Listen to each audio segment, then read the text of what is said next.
Hey friends, this is the Mrs. Wolfie from our half-acre homestead without a tea break.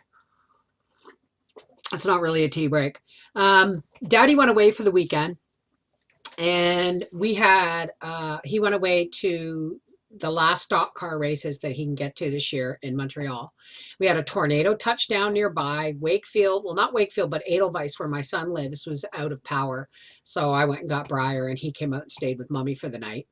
We had some really high winds, but we were absolutely fine.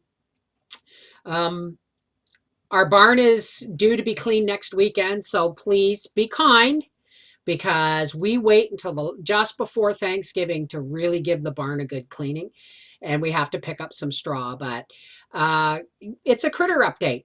And you know what? When Briar and I went to town to take Briar home, and when I got back, I let the dogs out of their crate, and I couldn't figure out, excuse me, why they weren't running for the door.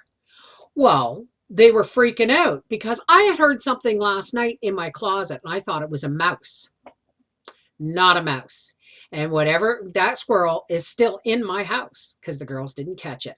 But Papa will. So here is our barn and critter update. Look at her back. I bet you she's glad the rooster's gone. The rest of them are all outside waiting for me to leave.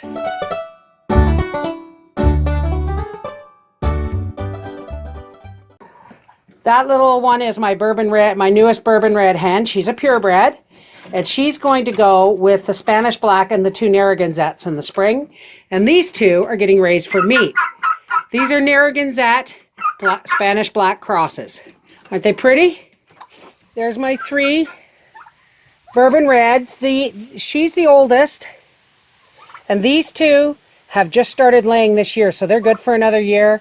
And my Narragansetts are going to be with him, the two Narragansetts and the little bourbon red hen I have in there. These girls are once again going to get pissed off because I'm going to give them a new tom in the spring. And this is what we have to do to keep the coons out. Our barn is getting revamped. Where the goats were and where the chickens are is on one side of the barn, and we're actually going to throw that into two pens. Like, take apart the chicken pen and divide the goat pen and the chicken pen into two. And my Narragansett, and the Narragansetts and the little bourbon red female are actually going to go in with the Spanish black in one pen, my laying hens in the other, and the big pen is going to be for my bourbon red females and the my big new tom. I'm going to show you him in a sec. You see this beautiful bronze turkey, folks? Yes, this is what you get when you cross a Narragansett Royal Palm with a bourbon red. You get a bronze turkey. Isn't that amazing? When you start mixing heritage breeds, they actually go back to nature. Isn't that wild? Because his daddy was the bourbon red tom, and all I have left is bourbon red hens, he is going to be my new tom. He's half bourbon red, half Narragansett Royal Palm. And I think he is going to be my rooster. Not him, him. Beautiful, eh? Look at her back. I bet you she's glad the rooster's gone. The rest of them are all outside waiting for me to leave.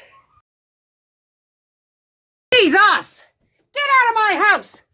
Get out of my house! Oh, get it, Grace! Where did it go? This is the Miss Wolfie from our half-acre homestead saying, Papa cannot go away, not for a single solitary weekend, without tornadoes touching down nearby and squirrels invading my house. He'll be home tomorrow. Thank God. Take care. God bless.